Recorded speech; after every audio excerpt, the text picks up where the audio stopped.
कि थोड़े झरहर थोड़े सुंदर थोड़े थोड़े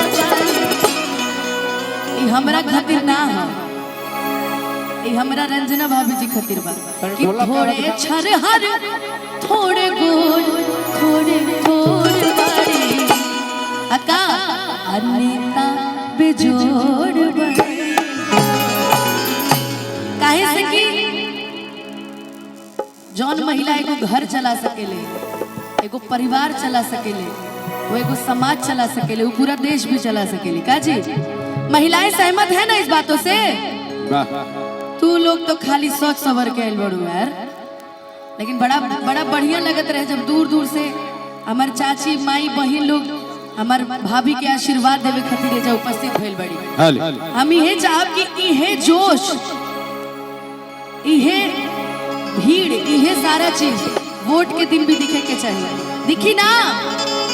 अच्छा के हमरा रंजना भाभी के दिल से सपोर्ट करेला तरी तू हाथ उठाई त पूरा के भाभी के सपोर्ट करेला तरी तू हाथ उठा के तू ना करबू दूर हाथ तरी ताली बजा के गईया कि जैसन सोचले रहनी वैसन भाभी मोर बारी अनेता बेजोड़ बारी हो कि जैसन सोचले रहनी वैसन भाभी मोर बारी अनेता बेजोड़ बारी हो।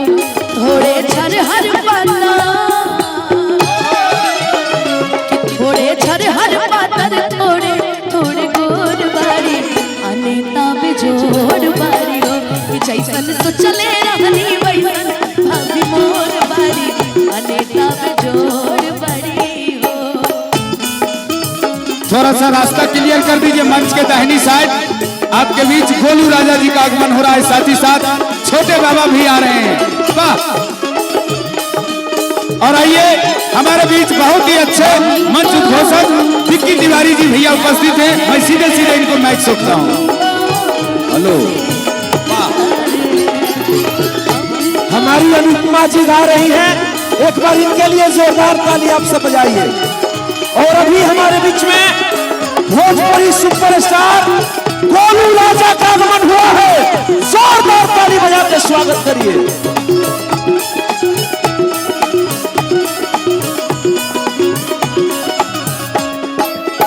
हमरा मंच पर हमरा गोलू भैया के आगमन भइल बा। ए गोलू भैया, गोलू भैया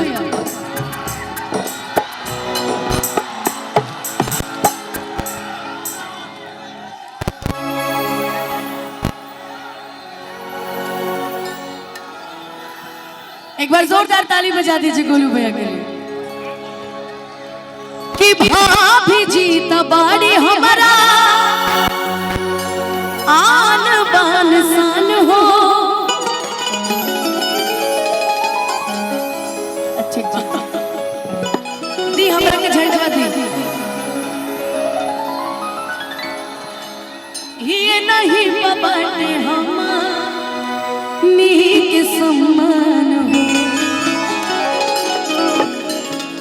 ए गोलू कि भाभी जी तबाड़ी हमारा आन बान सान हो, जन सरज बाटे हम नी के सम्मान हो।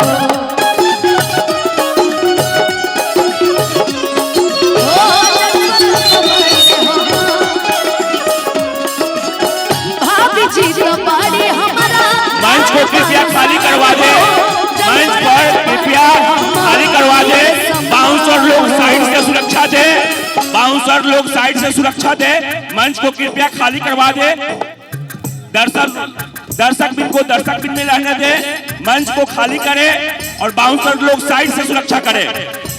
पूरा देश में विकास के लहर के शोर बाटे, पूरा बिहार में विकास के बढ़ल शोर बाटे अनेता बेजोड़ बारी हो कि जैसन सोचले रहनी वैसन भाभी मोर बारी अनेता बेजोड़ बारी।